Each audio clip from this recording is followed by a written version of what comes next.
Nggak apa-apa, ada bukunya di sini.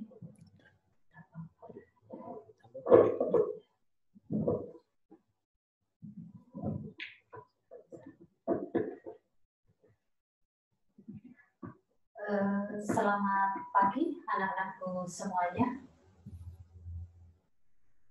Ya, selamat pagi. Ya, shalom semuanya. Oke.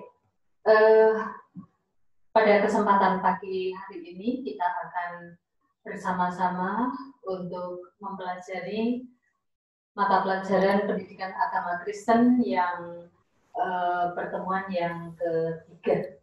Ya, anak-anakku, sebelum kita masuk pada materi, kita akan bersama-sama bersatu di dalam doa.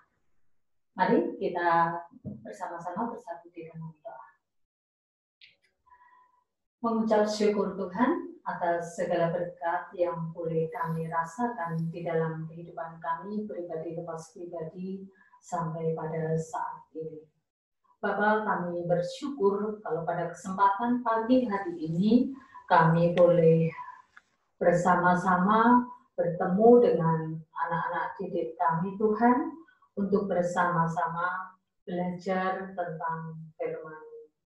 Bapa di surga, kami mohon Engkau hadir di tengah-tengah kami, Engkau menyertai jalannya pembelajaran pada pagi hari ini. Engkau sertai dari awal, pertengahan, hingga akhirnya dengan keadaan selamat. Bapa di surga, kami juga memohon kiranya Engkau berkati anak-anak kami Tuhan, Engkau berikan kesehatan yang prima, Engkau berikan kemampuan anak-anak-Mu Tuhan untuk dapat mengikuti pembelajaran di masa COVID-19 ini. Walaupun kami tidak bertemu muka Tuhan, tapi kami percaya Tuhan bahwa Engkau akan memberikan kemampuan pada kami semua untuk bersama-sama belajar. Bapa di surga, hadirlah di tengah-tengah kami Tuhan. Kami mohon penyertaan-Mu untuk pembelajaran pada pagi hari ini. Inilah doa dan permohonan kami yang semuanya hanya kami minta di dalam satu nama Tuhan kami, Yesus Kristus. Amin. Ya, shalom semuanya. Ya, bisa diterima? Ya, oke. Salam sehat untuk anak-anakku semuanya. Ya, salam tangguh di masa COVID-19 ini. Kalian tetap semangat ya untuk mengikuti pembelajaran walaupun kita tidak ketemu, tidak tatap muka ya. Namun kita percaya bahwa ini semua adalah rencana Tuhan yang luar biasa buat kita semua. Amin. Iya. Oke, saat ini kita mau masuk pada pembelajaran yang ketiga, ya, pembelajaran yang ketiga. Tapi sebelumnya silakan kalian menyimak pada materi, pada buku atau pada tayangan yang berikut ini. Ya, untuk pembelajaran yang ketiga bisa kalian baca materinya, yaitu bertumbuh sebagai keluarga Allah. Ya, bertumbuh sebagai keluarga Allah. Nah, itu sebagai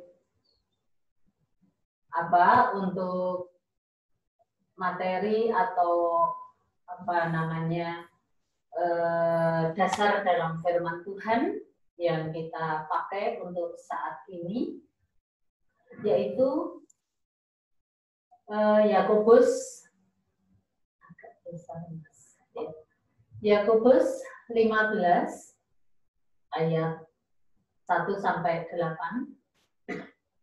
Kemudian Lukas 8 ayat 4 sampai 15 dan Mazmur 1 ya ayat 1 sampai 6 ya. Nanti silakan kalian membacanya ya untuk dasar firman Tuhan dalam pembelajaran saat ini. Nah, anak-anakku, saat ini kita mau bahas materi kita pada saat ini. Yang pertama yaitu keluarga yang bertumbuh, ya, keluarga yang bertumbuh. Nah, coba sekarang kalian perhatikan, ya, kalian perhatikan yang ada pada diri kalian. Pertumbuhan apa yang ada pada diri kalian? Nah, sebelum kita lanjutkan pada materi pertumbuhan saat ini, silakan dilihat, silakan dipahami tentang pertumbuhan yang terjadi pada diri kalian. Ya, oke. Tentu saja, ya, kalau kita melihat di dalam masa pertumbuhan manusia, ya.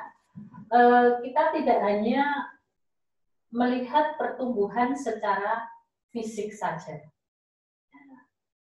Coba dilihat satu persatu, apa sih yang ada, apa sih pertumbuhan yang ada pada diri kalian. Ya. Apakah hanya sekedar fisik? Ya. Tentu saja tidak ya. Tidak hanya bertumbuh terus fisiknya jadi gendut, sekarang masa COVID ini jadi gendut. Ya. Tidak hanya sebatas itu, ya. Namun kita di samping fisik yang bertumbuh, itu kita akan melihat perubahan-perubahan dalam intelektual, ya, dalam intelektual kalian, cara berpikir kalian bisa lebih dewasa. Ya. Kalau dibandingkan dengan kelas 10 kemarin. Nah, kita akan melihat perubahan-perubahan yang terjadi. Itu antara lain tadi ya, ada fisik, kemudian pertumbuhan intelektual, ya. Kemudian di samping itu kita bisa melihat pertumbuhan yang ada pada emosional kita. Ya, pertumbuhan emosi. Adakah sampai saat ini kalian yang dalam hal emosional itu masih belum terkendali? Ya, oke, mungkin masih ada, ya. Namun di sini kita perlu mengetahui yang namanya perkembangan dalam hal emosional itu jangan hanya dipandang hanya sebagai apa ya, suatu ini luapan perasaan marah. Ya. Kadang-kadang kita berpikirnya, emosi itu hanya marah saja, tetapi tidak. Ya. Jadi emosional itu banyak hal. Contoh-contohnya itu banyak ya, marah itu emosi, sedih emosi, senang itu juga emosi ya. Itu banyak hal yang ada di dalam diri kita. Kemudian selanjutnya adalah perubahan sosial. Ya, perubahan sosial. Kemudian selanjutnya adalah perubahan spiritual. Itu. Ya, anak-anakku ya, kita akan melihat bahwa di dalam pertumbuhan kita ya, itu saya percaya tidak ada yang sama. Ya, pertumbuhan kalian itu tidak mungkin sama. Ada yang mungkin tadi saya katakan ya, emosionalnya itu masih belum terkendali. Ya, belum dewasa dalam hal emosional. Belum dewasa dalam hal sosial misalnya ya. Jadi ini terdapat perbedaan-perbedaan di antara kita semua. Nah, anak-anakku, di samping pertumbuhan atau perkembangan yang ada dalam diri kalian, sekarang kita di sini akan masuk pada pertumbuhan sebagai keluarga Allah, bertumbuh sebagai keluarga Allah. Jadi tidak hanya dari pribadi saja. Nah, anak-anakku, bertumbuh sebagai keluarga Allah. Ya. Di sini kita tidak hanya memahami bahwa, oh, kalau saya sudah rajin ke gereja, saya sudah rajin berdoa, misalnya. Itu bukan menjadi patokan bahwa di dalam keluarga itu sudah mengalami sebuah pertumbuhan. Ya.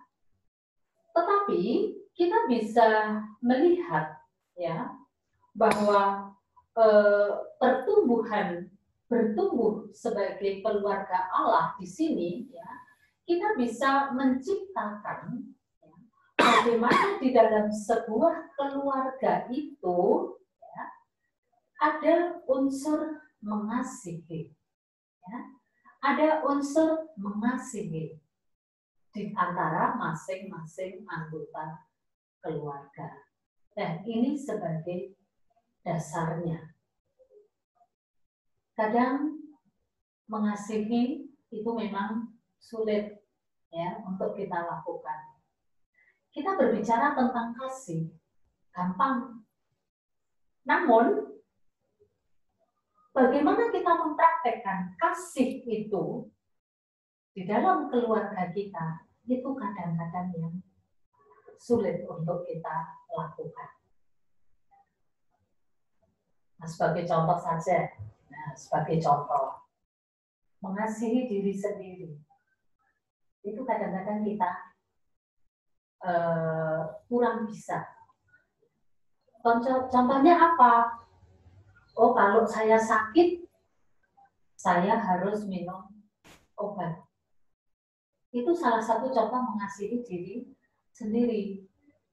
Namun kadang-kadang kita itu, oh kalau saya sakit mau disuruh makan juga tidak mau, suruh minum obat tidak mau. Nah, ini salah satu contoh bahwa kita itu sulit untuk mengasihi diri sendiri. Ya, namun di sini ya, bagaimana kita itu bisa menciptakan ya keluarga kita itu keluarga yang bisa saling mengasihi. Ya, di samping itu ya, bagaimana keluarga yang berkenan kepada Allah itu adalah keluarga yang berakar, keluarga yang bertumbuh, ya, keluarga yang berbuah di dalam Kristus. Nah, sebagai dasarnya tadi sudah saya katakan, yaitu bisa hidup saling mengasihi. Jadi perlu kita ingat ya, anak-anakku, kasih itu merupakan ciri khas kehidupan orang Kristen.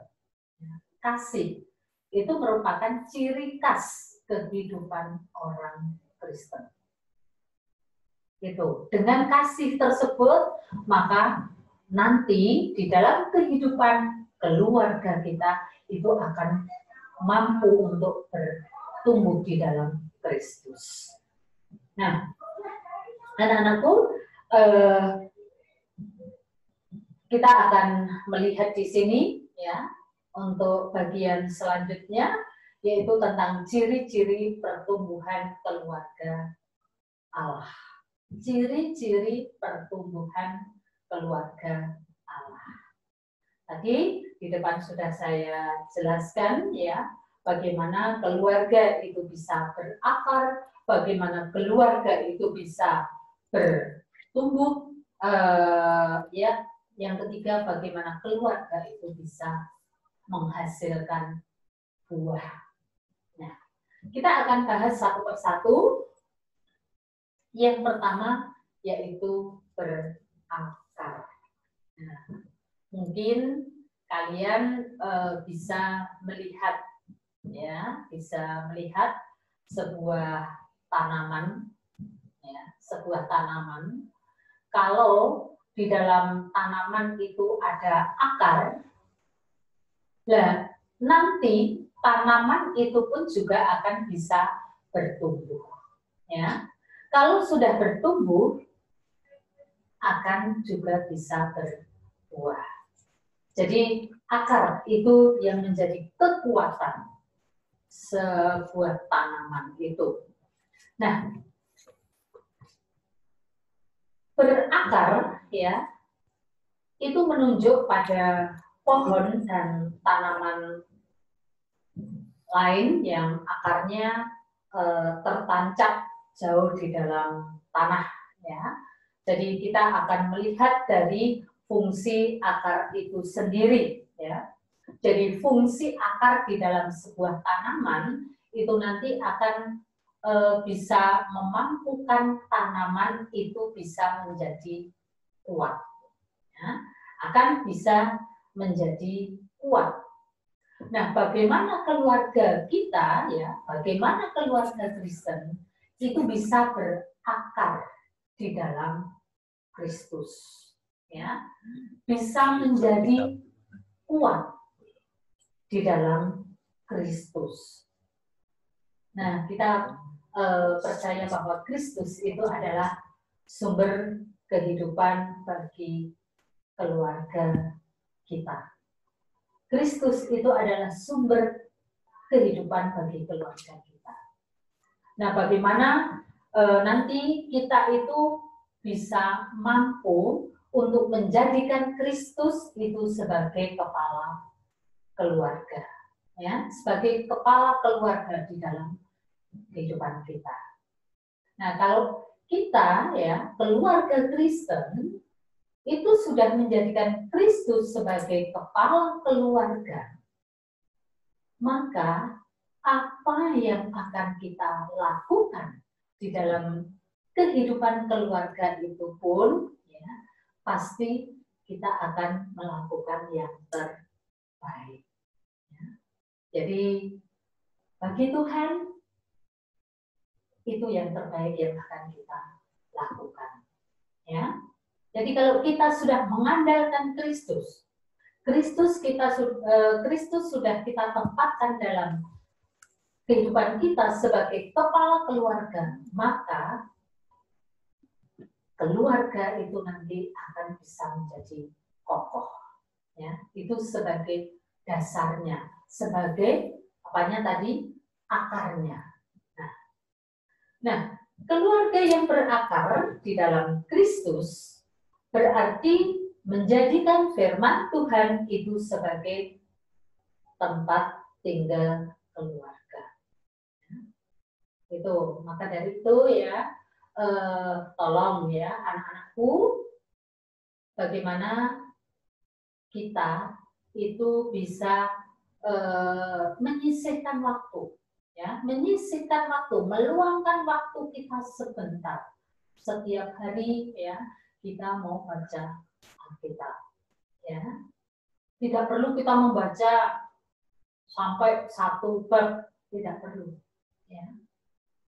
Nah itu kita bantu dengan renungan harian misalnya ya, tiap pagi kita meluangkan waktu untuk membaca renungan harian, itu yang akan bisa menjadi akar dalam keluarga kita ya. Jadi di sini jadikan firman Tuhan ya, firman Tuhan itu sebagai akar di dalam kehidupan keluarga kita. Kemudian yang kedua, menyampaikan pengalaman atau kesaksian iman para leluhur kepada anggota keluarganya. Nah, di sini dalam kehidupan keluarga kita bisa saling ya, bisa saling memberikan kekuatan, bisa saling menguatkan apabila ada anggota keluarga yang mungkin baru ada masalah. Ya, itu kita bisa saling menguatkan. Nah, dasarnya apa? Dasarnya juga apa yang tertulis di dalam Alkitab. Oke, itu yang ciri yang pertama. Kemudian ciri pertumbuhan keluarga Allah yang kedua yaitu bertumbuh. Ya, bertumbuh. Coba disimak di dalam tayangan berikut ini. Ya, bertumbuh. Ya. Tanaman dikatakan bertumbuh apabila ia menampakkan perubahan. Menampakkan perubahan. Kunci untuk bertumbuh bagi keluarga Kristen adalah mempelajari firman Tuhan. Memperkatakan firman Tuhan dan melakukan firman Tuhan dalam kehidupan sehari-hari. Ini. Jadi kalau kita itu mengatakan ya, saya orang beriman. Namun dalam praktek hidup kita tidak bisa mencerminkan firman Tuhan, itu sama halnya nol. Tidak ada artinya. Tidak ada pertumbuhan di dalam iman kita.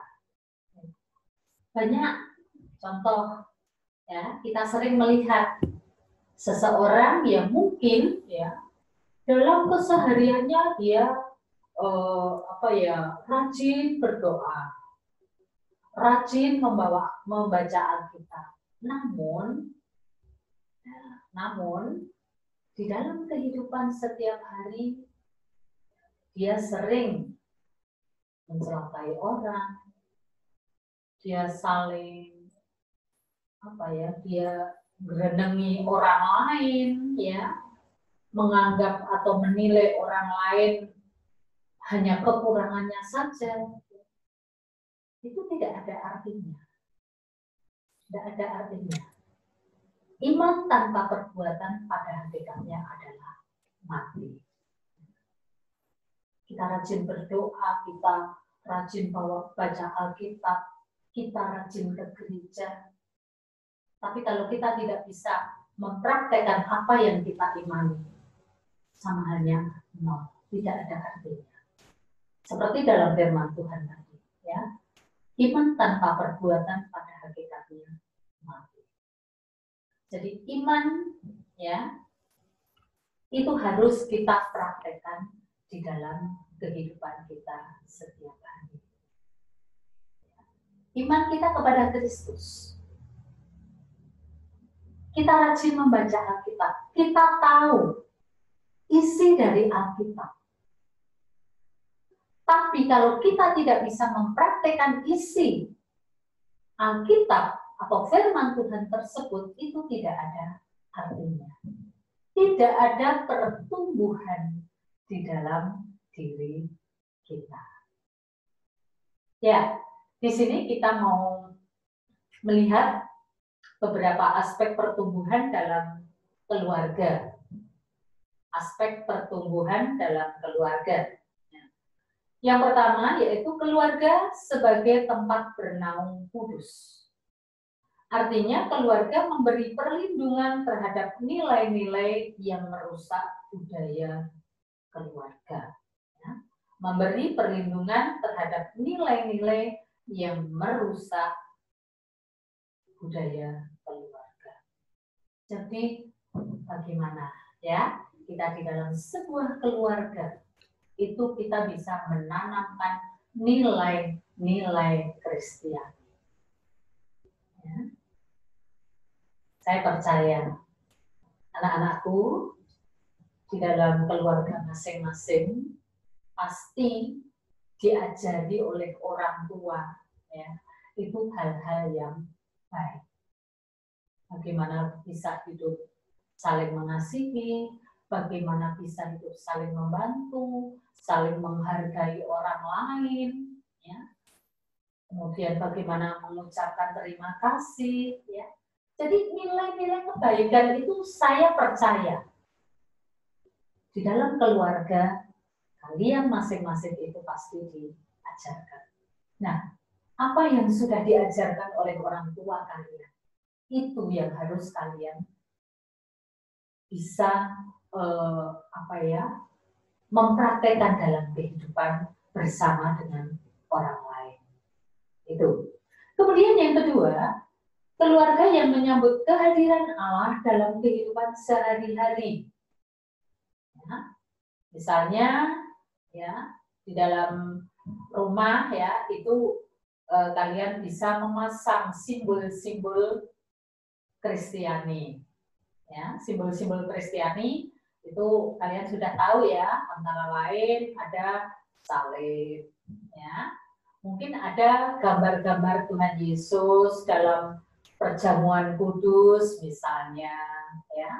Kemudian kalau hari raya Natal itu ada pohon Natal. Nah, simbol-simbol Kristiani ini yang akan mengingatkan kita ya kepada kebaikan-kebaikan Tuhan. Ya. Mengingatkan kita akan kebaikan-kebaikan Tuhan.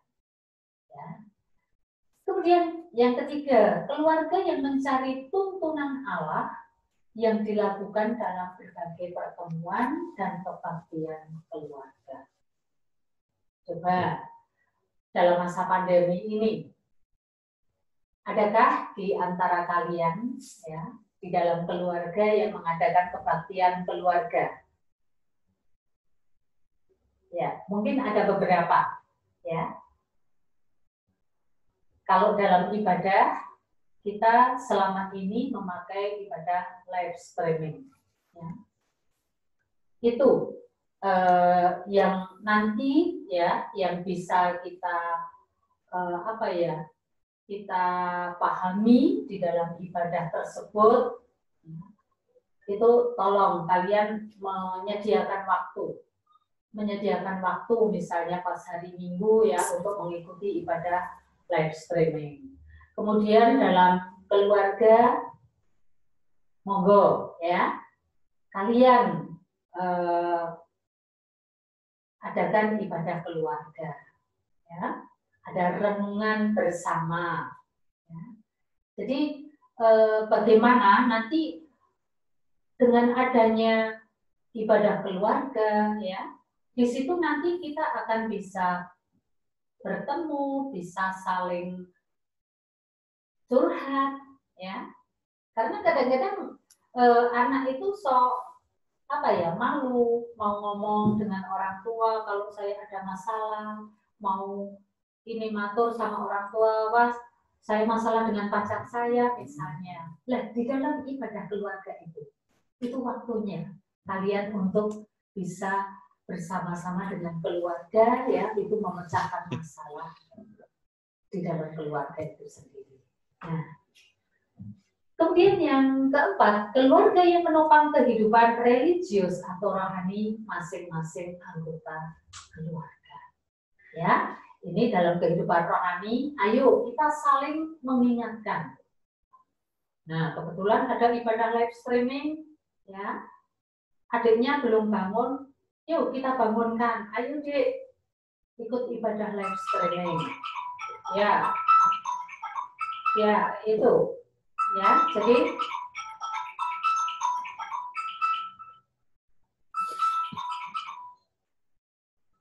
ya maaf ya. Itu monggo nanti di dalam sebuah keluarga itu bisa saling mengingatkan. Ya, saling mengingatkan antara anggota keluarga yang satu dengan anggota keluarga yang lain. Itu. Jadi ini punya tujuan agar kerohanian di dalam sebuah keluarga itu bisa terbangun. Nah, anak-anak, kita mau melihat ciri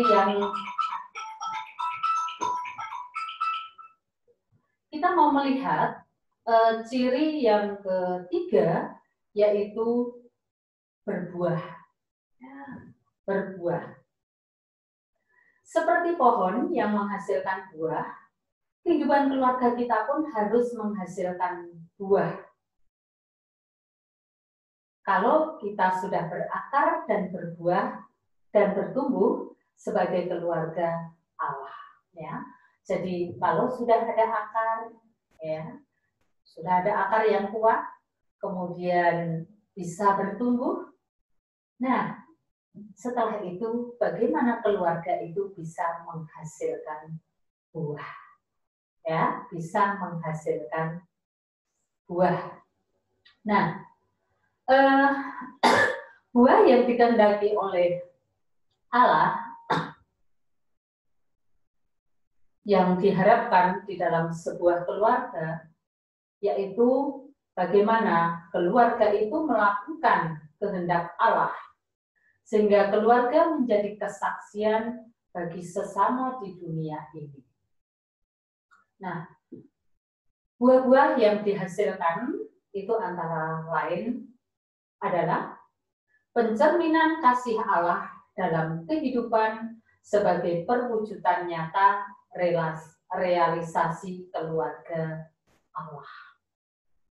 Nah, kalau kita sudah menerima kasih Allah di dalam keluarga kita, di dalam kehidupan kita, bagaimana kita itu bisa mencerminkan kasih Allah itu kepada orang lain. Kalau Allah mengasihi kita, maka kita pun juga harus mengasihi Allah. Seperti hukum kasih ya yang ada di dalam Matius berapa? Matius 22 ayat 37 sampai 40 ya. Yaitu isinya tentang kasih Tuhan dan kasih terhadap sesama. Ya, itu kita wujudkan. Ya. Lah, wujud kasih Allah bagaimana di dalam kehidupan bersama dengan orang lain? Ya, banyak hal yang bisa kita lakukan untuk bisa mengasihi orang lain. Jadi kasih kita kepada Allah itu bisa terwujud dalam kasih kita terhadap sesama. Itu yang pertama. Kemudian yang kedua, penerimaan dan komitmen dalam keluarga untuk mengasihi tanpa syarat. Tuh, bisa enggak kita mengasihi orang lain tanpa syarat? Wah, sulit Bu untuk kita lakukan. Ya. Kita ngomong gampang, tetapi untuk melakukannya itu yang sangat sulit. Tapi di sini kita mau belajar bersama, ya, mau belajar bersama bagaimana kita itu mengasihi orang lain tanpa syarat. Kita mengasihi orang lain, walaupun orang lain mungkin membenci diri kita, ya, walaupun orang lain membenci diri kita. Jadi harus ada unsur walaupun, ya. Kita mengasihi orang lain harus ada unsur walaupun, tidak unsur karena. Aku mengasihi kamu karena kamu sering berbaik hati dengan saya, karena kamu sering diajak ke saya misalnya. Ya. Tetapi aku mengasihi kamu walaupun kamu membenci saya. Ya. Itu. Jadi kita mau belajar. Ya, mau belajar mengasihi orang lain tanpa pamrih, tanpa mengharapkan imbalan dari orang lain. Seperti halnya yang dilakukan oleh Tuhan Yesus sendiri. Ya, Tuhan Yesus mengasihi kita itu tidak ada pamrih kan? Tuhan Yesus mengasihi kita dengan tulus, ya, bahkan nyawanya, ya, yang menjadi taruhan. Itu kita ingat itu, ya. Kalau kita sudah mengingat akan kasih Tuhan kepada kita yang tanpa pamrih, mari kita belajar untuk mengasihi orang lain juga dengan tanpa pamrih. Ya, diingat. Ya, dalam mengasihi orang lain harus ada unsur walaupun. Jangan unsur karena. Nah, karena itu berarti masih punya pamrih, ya. Ada alasannya aku mengasihi kalian, ya. Tapi harus ada unsur walaupun. Walaupun kamu membenci saya, walaupun kamu tidak suka dengan saya, tetapi saya tetap mengasihi kamu. Tuh. Kemudian yang ketiga, pengukuhan dan dorongan antar anggota keluarga untuk menemukan kelebihan dan bakat masing-masing sebagai karunia Tuhan.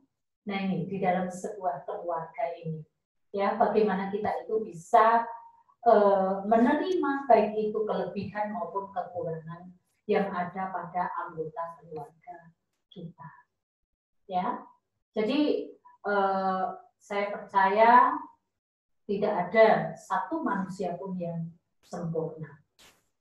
Bagaimana kita bisa menerima karunia Allah tersebut di dalam kehidupan kita pribadi-pribadi. Ya, itu. Jadi kita bersyukur bahwa Tuhan mengaruniakan kepada kita banyak hal yang walaupun kita kadang-kadang sering tidak memahami atau tidak menyadari akan karunia Tuhan tersebut. Tetapi kita mau belajar di sini. Apapun yang Tuhan berikan kepada kita, itu adalah karunia Tuhan yang luar biasa dalam kehidupan kita. Ya, anak-anakku yang terkasih, ini materi kita untuk pagi hari ini, yaitu tentang bertumbuh sebagai keluarga Allah. Nah, tolong setelah kalian menerima materi ini, kalian nanti silakan membuka buku kalian, ya. Nanti saya mohon kalian men-sharingkan atau mendiskusikan mungkin dengan teman-teman bisa, ya, atau mempelajari tentang sebuah pohon, ya, sebuah pohon di dalam masa pertumbuhannya, yaitu dalam kegiatan yang kedua, ya, itu bisa kalian lihat di sini nanti, ya, ini dalam kegiatan 2 nanti silakan kalian men-sharingkan tentang pohon ini, ya, pohon yang bertumbuh dengan baik, juga pohon yang bertumbuh dengan ini, ya dengan tidak baik ini, ya, nanti bisa kalian pelajari. Sesudah itu nanti silakan kedua pohon itu kalian bandingkan, ya, dua gambar itu kalian bandingkan, kemudian kalian analisis, ya, tentang pohon yang atau gambar yang A dan gambar yang B. Ya, gambar yang A yang lebih subur dibandingkan dengan anggur atau gambar anggur, pohon anggur pada gambar B yang dalam pertumbuhannya itu kurang baik, ya. Nanti kalian bisa analisis, ya, dan kalian nanti bisa gambarkan di dalam seperti pada pertumbuhan keluarga kalian masing-masing, ya, di dalam pertumbuhan sebagai keluarga Allah tadi, ya. Jadi silakan nanti kalian analisis kedua gambar tersebut, kemudian nanti silakan kalian kirim, ya, tugasnya di Google Classroom di kelompok masing-masing. Begitu, ya, anak-anakku, bisa dipahami apa yang sudah tulis apa yang sudah tulis berikan pada kesempatan pagi hari ini. Ya, oke, kalau sudah, ya, kita mau bersama-sama menutup pelajaran kita saat ini dengan bersama-sama bersatu di dalam doa. Ya, mari kita berdoa. Mengucap syukur Tuhan atas penyertaan yang Engkau berikan kepada kami pada pagi hari ini di dalam proses pembelajaran ini. Bapa, biarlah materi yang sudah kami pelajari pada saat ini boleh kami terima dan mampukan kami, Tuhan, untuk bersama-sama bertumbuh di dalam Engkau. Bapa, Kami mohon kiranya Engkau sertai anak-anak-Mu satu persatu Tuhan di dalam masa pertumbuhannya. Bapa, mampukan kami untuk dapat melakukan firman-Mu di dalam setiap langkah kehidupan kami. Sehingga kami di dalam keluarga kami mampu untuk berakar, mampu untuk bertumbuh, dan mampu untuk berbuah di dalam Engkau. Banyak terselip dosa serta salah di dalam kami belajar pada saat ini Tuhan, kiranya Tuhan berkenan untuk mengampuni. Dan saat ini kami akan mengakhiri Tuhan, dan anak-anak-Mu mungkin akan mengikuti pembelajaran yang lain. Kiranya Tuhan berkati anak-Mu satu persatu, mampukan anak-anak-Mu untuk dapat mengikuti pelajaran yang lain dengan baik. Terpujilah Tuhan, ini dan selamanya. Hanya di dalam nama Yesus kami telah berdoa dan mengucap syukur. Amin.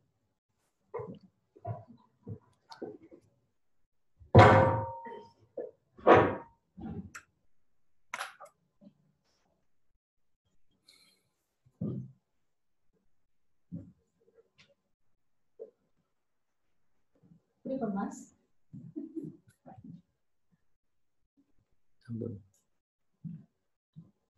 Ada kendala-kendalanya. Enggak ya?